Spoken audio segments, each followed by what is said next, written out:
Episode number 58 की starting होती है और येंशिन क्याओ के पास आकर उससे कहते हैं क्या हम बात कर सकते हैं। और फिर येंशिन उसका हाथ पकड़कर उसे खींचकर ले जाने लगता है और वो उससे कहती है येंशिन तुम मुझे जाने दो मुझे।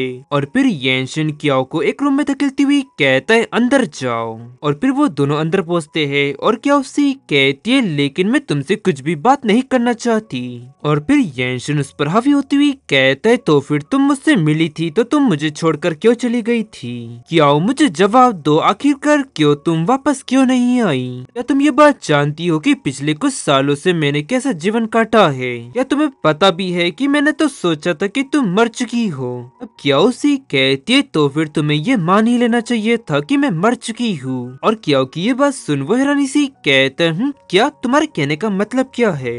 तब उससे कहती है येंशिन तुम हमेशा मुझसे मिलते वक्त भाग क्यों जाते थे।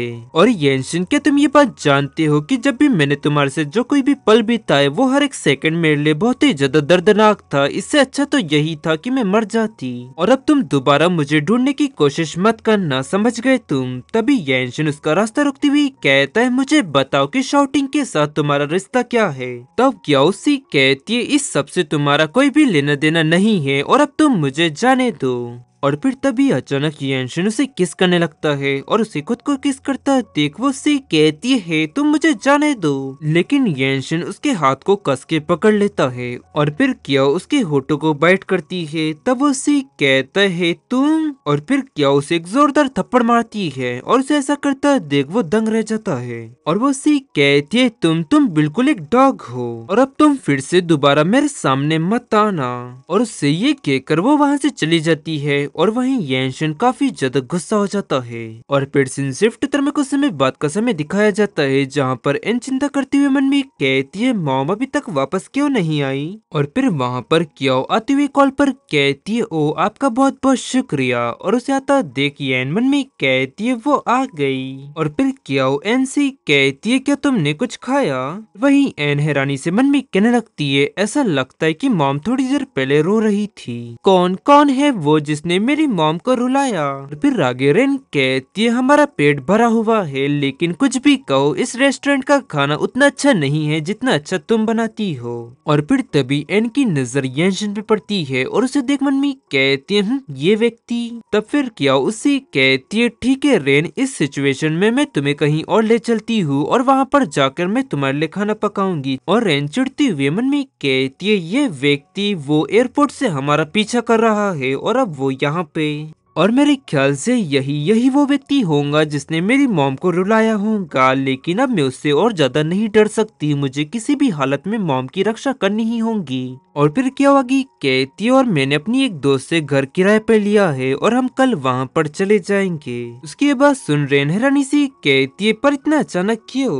और क्या तेजी से आगे बढ़ने लगती है और रेन आगे बढ़ती हुई कहती है क्या कुछ हुआ है। तब क्या उसी कहती है मुझे लगता है कि तुम्हें जल्दी ही घर वापस चले जाना चाहिए। और फिर शिफ्ट तरफ वो लोग वहाँ पर पहुँच जाते हैं और रेन चलाती हुई कहती है नहीं बिल्कुल नहीं हम दोनों यहाँ पर सिर्फ तुम्हारी रक्षा करने के लिए आए हैं और जब वो व्यक्ति तुमसे यहाँ पर टकरा सकता है तो हम इस तरह वापस कैसे जा सकते हैं। और फिर एन कहती है हाँ सही कहा। और उनको ये सब कहता देख थक हार कर क्याओ कहती है ठीक है। और फिर क्याओ येंशिन को याद करते हुए आगे कहती है लेकिन मेरे में अब इतनी हिम्मत है कि मैं उसका सामना कर सकती हूँ। लेकिन वहीं उन दोनों को उस पर बिल्कुल भी भरोसा नहीं होता और उन दोनों को इस तरह देख क्याओ चलाती हुई कहती है आखिरकार तुम दोनों के इस तरह के चेहरे क्यों है। और फिर रेन खड़ी होती हुई कहती है क्याओ मैं ये बात अच्छी तरह से जानती हूँ कि तुम बहुत ही ज्यादा परेशान हो रही हो लेकिन क्या तुम ये सुनिश्चित कर सकती हो कि हम दोनों के कंट्री आर में वापस चले जाने के बाद हम दोनों सुरक्षित रहेंगे इसकी क्या गारंटी है। हालांकि येंशिन का कंट्री आर में कोई भी प्रभाव नहीं है लेकिन पैसा ऐसी चीज है जो कि किसी से भी कुछ भी करवा सकता है। और क्या होगा अगर येंशिन ने हमको वहाँ पर कुछ कर दिया तो। और उसकी ये बातें सुन के भी थोड़ी घबरा जाती है और आगे रेन कहती है और इसीलिए हमको उसका सामना करने के लिए एक साथ यहीं पर रहना होगा। तो फिर क्या उनसे कहती है तो फिर ठीक है जब तक मेरा काम खत्म नहीं हो जाता तब तक हम सभी लोग यहीं पर कंट्री जेड में एक साथ रहेंगे।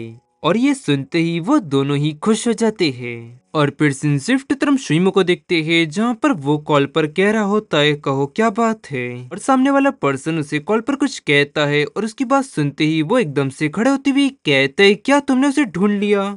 क्या? पाई शाउटिंग। और फिर सिंसिफ्ट तरम येलो को देखते हैं जो कि खाना बना रहा होता है और कॉल पर उससे कहता है हाँ मुझे पता चल गया है कि पाई शाउटिंग एक प्रोजेक्ट पर बोली लगाने के लिए शहर में वापस लौट आया है। तब येंशन उससे कहता है मुझे ये बात पहले से ही पता है, मुझे तो ये जानना है कि वो क्याओ के साथ क्यों है। और फिर येलो कहता है वैसे मेरे सुनने में आया है कि शाउटिंग ने हाल ही में एक बहुत ही बड़े डिजाइनर को हायर किया है। ये सुन येंशन हैरानी से कहता है क्या मिस्टीरियस डिजाइनर? और वहीं दूसरी तरफ येलू जू को देख उसे उठाती हुई कहता है जू क्या तुम्हें भूख लगी है? बस तुम थोड़ा सा और इंतजार करो, जैसे ही तुम्हारी मॉम वापस आती है हम सब मिलकर साथ में खाना खाएंगे। और फिर वो आगे कॉल पर कहता है लेकिन वो डिजाइनर बहुत ही ज्यादा स्किलफुल है, लेकिन ये बहुत ही ज्यादा अजीब बात है और उस डिजाइनर की कोई भी इंफॉर्मेशन नहीं है, क्या तुम्हें लगता है कि? और वहीं येंशन मन में कहते है कि उन्हें आर्किटेक्चर में स्टडी की थी तो क्या ऐसा हो सकता है कि, और इसीलिए इसमें कोई शक की बात नहीं है कि इतने सालों तक मैं उसे कंट्री जेड में नहीं ढूंढ पाया क्योंकि वो कंट्री जेड में थी ही नहीं। सामने से ये लोग कहता है हेलो हेलो। और आगे येंशन कहता है मुझे किसी भी तरह 2 घंटे के अंदर उस डिजाइनर की इंफॉर्मेशन निकाल कर दो। तब वो हिचकिचाती हुई कहते हैं मिस्टर येंशन क्या आप नहीं जानते कि मैं कितना ज्यादा बिजी हूँ और अभी मुझे थोड़ी देर में मेरी क्यूट वाइफ को मसाज देनी है। तब येंशन कहता है सोच लो मैं इनाम 2 गुना कर दूंगा। और तब वो कहता है येंशन, और तभी येंशन उसका कॉल कट कर देता है। और तभी येलू की वाइफ आती हुई कहती है मैं घर वापस आ गई। और आवाज सुनते ही वो आगे बढ़ती हुई कहता है हनी तुम वापस आ गई और देखो मैंने तुम्हारे लिए स्वादिष्ट खाना बनाया है। और फिर सिंसिफ्ट तो वहीं दूसरी तरफ येंशन परेशान होते हुए मन में कहता है जब वो मुझसे मिली तो उसने इस तरह रिएक्ट क्यों किया। और फिर वो क्याओ की बातें याद करने लगता है और मन में कहता है उसने ऐसा क्यों कहा, उसने जो कोई भी मेरे साथ पल बिताए थे वो बहुत ही ज्यादा दर्दनाक थे उसके लिए। और फिर वो अन्य की बातें याद करता है जहाँ पर उसने उसे प्रपोज करते वक्त उससे कहा था तुम जानते हो ना अगर तुमने मेरी बात नहीं मानी तो मेरी मॉम क्याओ के साथ क्या करेंगी। और आगे कहता है तो क्या ऐसा हो सकता है कि सबसे आनिया का कुछ लेना देना हो। और फिर सिंसिफ्ट उत्तर में नेक्स्ट दिखाया जाता है जहाँ पर शाउटिंग गेट ओपन करती हुई कहता है आइए लेडी। और क्यों बाहर निकलती हुई कहती है ये, और वहीं ढेर सारी मेड खड़ी हुई होती है और वो कहती है मैडम आपका स्वागत है। फिर क्यों कहती है शाउटिंग तुम जिस छोटे घर का जिक्र कर रहे थे क्या वो ये है, लेकिन ये तो एक मेंशन है। तब वो कहता है हाँ बिल्कुल ये जगह बहुत ही ज्यादा आरामदायक है। फिर क्यों वहाँ से जाती हुई कहती है ये बिल्कुल भी छोटा घर नहीं है और मैं तुम्हारी कोई मैडम नहीं हूँ, और इसके अलावा मैं इस घर का किराया नहीं दे सकती। रेन एंड चलो यहाँ से चलते हैं। और उसे वहां से जाता देख शाउटिंग घबरा जाता है और उसे रोकते हुए कहता है 1 मिनट रुको तो क्या, और मैंने तुमसे ये बात कब कही कि मैं तुमसे किराया लूंगा, तुम यहाँ पर फ्री में रह सकती हो। तो फिर क्या वो कहती है क्या फ्री में, ये तो और भी ज्यादा बुरा है। पाई शाउटिंग में तुमसे कोई भी एहसान नहीं लेना चाहती। वो दोनों भी कहते हाँ हाँ सही कहा। और फिर पाई शाउटिंग आगे कहता है क्या तुम सच में मुझसे इतनी ज्यादा नफरत करती हो। उसकी बात सुनते ही वो रुक जाती है और उसे पलटती हुई कहती है पाई शाउटिंग मैं तुमसे बिल्कुल भी नफरत नहीं करती, और तुमने जो कुछ भी मेरे लिए किया मैं उसके लिए बहुत ही ज्यादा एहसानमंद हूँ तुम्हारी। बस बात इतनी सी है कि इतने सालों में मुझे आजादी से रहने की आदत पड़ चुकी है और इसीलिए अब मैं बिल्कुल भी नहीं चाहती कि कोई मुझ पर इतना ज्यादा एहसान करे। फिर आगे शाउटिंग कहते है क्या तुम मुझे अपना बिल्कुल भी दोस्त नहीं मानती, और तुमको तो ये पता होना चाहिए कि इस शहर में येंशन की कितनी पावर है और उसके लिए तुम्हें ढूंढना कोई बड़ी बात नहीं है। लेकिन क्या अगर तुम यहाँ पर रुकती हो तो मैं तुम्हारी सुरक्षा भी कर सकता हूँ। और क्या वो कहती है एन, तब एन कहती है मॉम मैं आपकी बात सुनूंगी। फिर वो दोनों ही चिल्लाती हुई कहते हैं वैसे भी मॉम की रक्षा हम दोनों ही करेंगे चाहे दुश्मन कोई भी हो। और ये बात सुन क्या की आंखों में आंसू आ जाते हैं और आगे उससे कहती है तो फिर ठीक है, ये तय हो गया कि मैं यहाँ पर रहूंगी, लेकिन इसके बदले में तुमको किराया दूंगी शाउटिंग, ताकि मुझे यहाँ पर रहने में बिल्कुल भी अजीब ना लगे। उसकी ये बात सुन वो खुश होती हुई कहता है हाँ ठीक है, मुझे कोई दिक्कत नहीं है, तो चलिए प्लीज प्यारी लेडीज इस तरफ आइए। और फिर सभी मैडम कहती है मैडम, और मैडम को ये कहता देख वो शाउटिंग सी कहती है पाई शाउटिंग, अगर सभी मैडम उनको तुमने मजबूर किया मैडम कहने के लिए तो मैं तुरंत यहाँ से चली जाऊंगी। तब वो कहता है हाँ ठीक है मैं समझ गया। और वहीं पीछे से रेन ये शो एंजॉय कर रही होती है। और फिर शिफ्ट उत्तर में कुछ समय बाद का समय दिखाया जाता है जहाँ पर येंशन कॉफी पी रहा होता है। और तभी वहाँ पर आनिया आती हुई कहती है ब्रदर येंशन क्या आप मुझे ढूंढ रहे थे? और मनमी कहती है क्या मुझे ही ऐसा लग रहा है या फिर उसने आज मुझे बहुत ही अजीब नजरों से देखा? और फिर येंशन उससे कहता है बैठ जाओ। तब वो कहती है हाँ। और मनमी कहती है शायद मैं कुछ ज्यादा ही सोच रही हूँ, क्योंकि ब्रदर येंशन ने सामने से मुझसे कांटेक्ट किया और आज मैं बहुत ही ज्यादा खुश हूँ। और आगे से कहती है ब्रदर येंशन वो। और तभी येंशन उसकी बात करती हुई कहता है 5 साल पहले क्या तुम चोरी छुपे कियाओ से मिली थी? ये सुन वो चौंकती हुई कहती है क्या? और आगे कहता है ऐसा लगता है कि तुम सच में उससे मिलने के लिए गई थी। और मन में कहता है आनिया इस बात पर इतनी घबराई हुई क्यों लग रही है? फिर आनिया आगे कहती है ब्रदर येंशन इतने समय बाद आप ये बात क्यों उठा रहे हैं? और फिर वो सी कहता है जब तुम क्या उसे मिली थी तो तुमने उससे क्या कहा था? कहो आनिया मुझे इसका जवाब चाहिए। तब वो सी कहती है हाँ ब्रदर येंशन मैं क्या उसे चोरी छुपे मिली थी, लेकिन वो भी सिर्फ इसलिए क्योंकि मेरी मॉम उसे नुकसान ना पहुंचा दे। और मैं क्याओ की सुरक्षा के लिए काफी ज्यादा परेशान थी और मैं उसे चले जाने के लिए राजी करना चाहती थी, लेकिन क्याओ ने कहा कि तब वो कहता है क्या उसने क्या कहा तुमसे? बानिया आगे उसे कहती है क्या उन्हें मुझसे कहा कि वो तुमसे बिल्कुल भी प्यार नहीं करती थी और वो तुमसे बचना चाहती थी, और इसीलिए उसने सोचा कि वो लीन परिवार का इस्तेमाल करके तुमसे वो छुटकारा पा सकती है। और उसकी ये बातें सुनी येंशन वहाँ से जाती हुई कहता है अच्छा तो ये बात है। और फिर तभी आनिया उसका हाथ पकड़ती हुई कहती है मुझे माफ करना ब्रदर येंशन, आप बहुत ही ज्यादा दुखी थे और इसीलिए मैंने आपको ये बात नहीं बताई। तब येंशन उसका हाथ अलग करती हुई कहता है आनिया मुझे पता है और अब तुम्हें जल्दी ही घर वापस जाना चाहिए। और उससे ये कहकर वो वहाँ से निकल जाता है और आनिया गुस्सा करने लगती है और मन में कहती है क्यों फिर से 5 साल बीत चुके हैं और तुम अभी भी हर दिन मुझे परेशान कर रही हो। लेकिन ब्रदर येंशन ने आज अचानक ये बात क्यों उठाई? आखिरकार उस वक्त हुआ क्या था? तो क्या ऐसा हो सकता है कि फिर वो किसी को कॉल करती है और कहती है हेलो किंग हुआन, मैं चाहती हूँ कि तुम एक बात का पता लगाओ।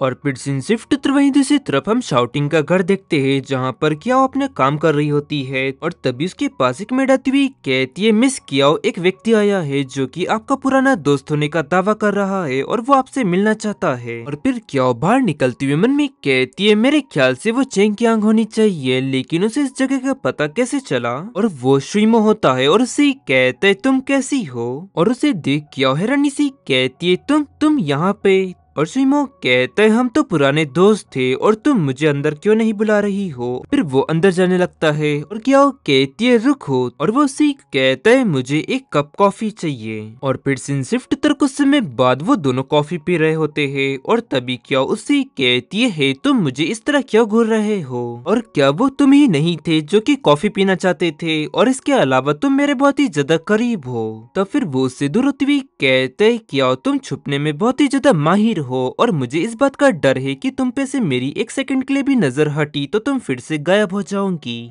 तब फिर क्याओ सी कहती है मुझे समझ में नहीं आ रहा है कि तुम इतना नाटक क्यों कर रहे हो और मैं कहीं नहीं जाऊंगी। और फिर शुइमो कहता है वैसे हम दोनों को एक दूसरे को देखे हुए काफी ज्यादा समय हो गया है क्यों है ना? इतने समय के बाद भी क्याओ मेरे साथ अच्छा बर्ताव नहीं कर रही, मैं इसे अच्छी तरह से याद रखूंगा। और फिर क्याओ कहती है शुइमो तुम अभी भी स्कूल में नहीं पढ़ रहे हो, तुम बच्चों की तरह बर्ताव करना बंद करो और इसके अलावा अब तुम जिन फैमिली के उत्तराधिकारी हो तो इस तरह का बचकाना बर्ताव करना बंद करो। जो तुमने एयरपोर्ट पर इंटरव्यू के वक्त बर्ताव किया था वो तुम्हारा इस वक्त बर्ताव बिल्कुल नहीं है। और फिर शुइमो उसके क्लोज होती हुई कहते तो फिर तुम्हें उन दोनों बर्ताव में से कौन सा बर्ताव ज्यादा पसंद है? तब क्याओ उसे दूर धकेलती हुई कहती है ये इम्पोर्टेंट नहीं है। तब शुइमो कहते है क्याओ वो तुम ही थी जो एयरपोर्ट पर भाग रही थी? तब वो कहती है नहीं मैं नहीं भाग रही थी, मैं बहुत ही ज्यादा बिजी थी और मैं तुम्हारे इंटरव्यू में बिल्कुल भी दखल नहीं देना चाहती थी। और इस सब के अलावा वैसे तुमने मुझे कैसे ढूंढ लिया? और फिर शुइमोंग कहता है वैसे क्या बड़े भाई ने भी तुम्हें ढूंढ लिया? तब क्याओ कहती है उस व्यक्ति को ये बात नहीं पता चलनी चाहिए कि मैं यहाँ पर हूँ। 1 मिनट रुको, क्या तुम उसे बिना बताए यहाँ पर चले आए? तब शुइमोंग कहते हैं तो तुम क्या चाहती हो कि मैं उसे बता दूं कि तुम यहाँ पर हो? तभी वहाँ पर शाउटिंग आती हुई कहते हैं घर में मेहमान कब आए? और शुइमो उसे देख मन में कहते हैं ये व्यक्ति कब आया और उसने कौन सी मेडिसिन ली है? और आगे उसे कहता है मैनेजर पाई शाउटिंग, ऐसा लगता है कि क्याओ तुम्हें बहुत ही अच्छी तरह से पहचानती है। क्याओ कहती है तुम मुझे क्याओ नाम से बुलाना बंद करो। और पाई शाउटिंग कहता है ये मेरा घर है और मैं उसे बहुत ही अच्छी तरह से पहचानता हूँ। और फिर शुइमो कहता है मैंने जो इन्वेस्टिगेशन की उसमें मुझे ये पता चला कि क्याओ एक होटल में रह रही थी। और फिर उसके बाद वो अपनी दोस्त के पास गई, लेकिन मुझे नहीं पता था कि वो यहाँ पर आएंगी। फिर क्याओ कहती है मैंने तुमसे कहा ना कि मुझे तुम क्याओ मत बुलाओ। और इस सब के अलावा यहाँ का ये डेकोरेशन मुझे नहीं लगता कि क्याओ को ये जगह बिल्कुल भी पसंद आएगी। और उसकी ये बातें सुन पाई शाउटिंग बहुत ही ज्यादा गुस्सा हो जाता है और उसे कहता है अगर तुम्हें ऐसा लगता है कि तुम्हारा टेस्ट बहुत ही ज्यादा बढ़िया है तो फिर क्याओ तुम्हारे पास क्यों नहीं आई? वो कहता है खूबसूरत लड़की कभी भी पहल नहीं करती और इसीलिए मैं खुद यहाँ पर आया हूँ। और गाइस इसी के साथ ये एपिसोड यहाँ एंड होता है। पसंद है तो लाइक एंड सब्सक्राइब जरूर करें। मिलते हैं आपको जल्दी नेक्स्ट एपिसोड में।